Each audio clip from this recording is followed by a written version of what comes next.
নিচ্ছি পালং শাক, হয়েই গেছে। একটু ধনে পাতা দেবো, তারপর আমি নামিয়ে নেব। মানে মূলো, শিম, বড়ি দিয়ে করে নিয়েছি।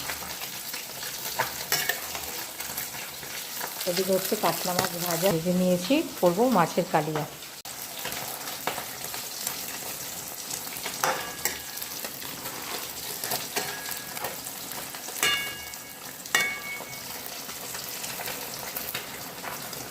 মাছের জন্য সব মশলা দিয়ে আমি কষিয়ে নিচ্ছি। আমি আদা রসুন দিয়েছি, ধনে জিরে সবই দিয়েছি, টমেটো, কড়াইশুঁটি দিয়েছি। আর একটু কষাতে হবে।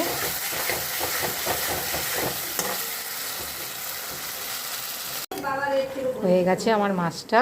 গরম মশলাও দিয়েছি আর সামান্য একটু ধনে পাতা দিয়েছি। একটু ফুটবে, তারপর আমি নামিয়ে নেব।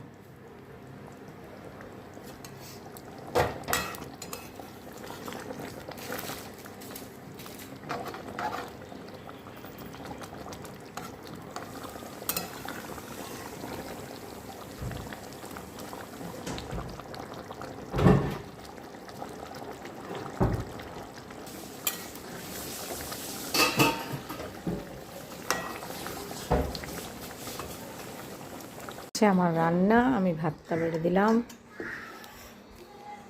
আজকে করেছি পালং শাক, এখানে আছে মাছের কালিয়া, আর সঙ্গে আছে গন্ধরাজ লেবু।